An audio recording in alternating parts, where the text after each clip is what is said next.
బాలినేని మాత్రమే కాదు వైసీపీలోని నేతలంతా వచ్చేస్తారు. వైసీపీ విధానాలు నచ్చని వారంతా కూటమిలోకి వస్తారన్న పార్థసారథి.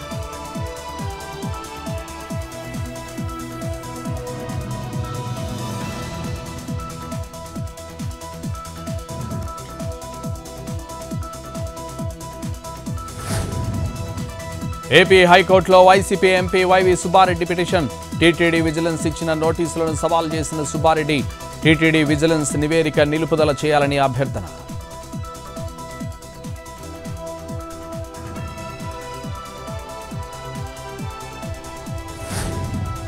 ఓడిన ఎమ్మెల్యేలు టీడీపీ శాసనసభ్యులతో కలిసి కుట్రలు చేయొద్దు. జగన్కు వెన్నుపోటు పొడవకుండన్న నారాయణస్వామి. వైసీపీని వీడే వాళ్లు అందరూ ఇప్పుడే వెళ్లిపోవాలని సూచన.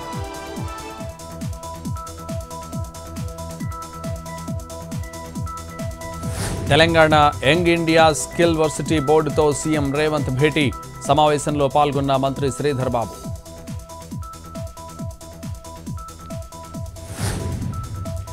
రేపు నల్గొండ జిల్లాలో మంత్రుల పర్యటన. ఎస్ఎల్బీసీ సొరంగం పనులు పరిశీలించనున్న మినిస్టర్స్. 2 సంవత్సరాల్లో ఎస్ఎల్బీసీ పూర్తి చేసేందుకు కసరత్తు. రేపు కేబినెట్లో ఎజెండాగా ఎస్ఎల్బీసీ అంశం.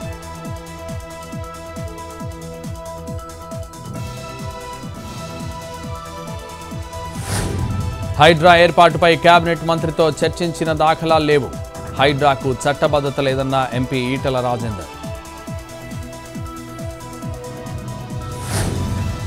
రేపటి నుంచి మళ్లీ కాళేశ్వరం కమిషన్ బహిరంగ విచారణ.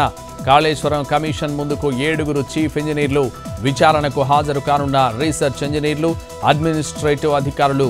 రేపటి నుంచి 25 మందికి పైగా విచారణ చేయనున్న కమిషనర్.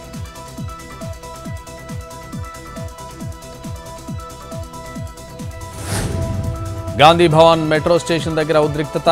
దానం నాగేందర్ దిష్టిబొమ్మ దగ్ధం చేసిన బీజేపీ మహిళా మోర్చా. కంగనా రనౌత్పై దానం వ్యాఖ్యలకు వ్యతిరేకంగా నిరసన. ఏపీ హోంమంత్రి అనితను కలిసిన ముంబై నటి జత్వానీ. తనకు న్యాయం చేయాలని కోరిన నటి తనపై ఉన్న కేసును తొలగించాలని వినతి.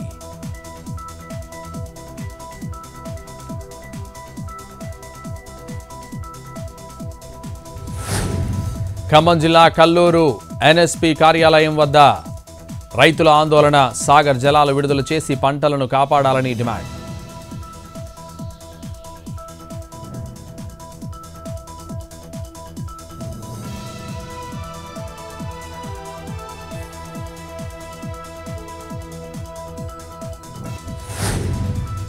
దళితులపై దమనకాండను అడ్డుకోవడంలో డబుల్ ఇంజిన్ సర్కార్ విఫలం. దళితుల పట్ల బీజేపీ వివక్షను ఈ ఘటన వెల్లడిస్తుందన్న ఖర్గే.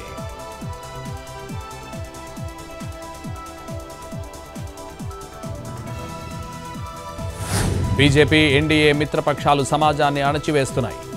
బీహార్లో దళితుల ఇళ్లకు నిప్పు పెట్టడంపై రాహుల్ ఫైర్.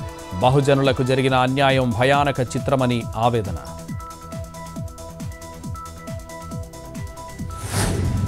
పశ్చిమ బెంగాల్ మిడ్నాపూర్ పుష్కరలో సీఎం మమతా పర్యటన. వరద ప్రభావిత ప్రాంతాల్లో పర్యటించిన ముఖ్యమంత్రి.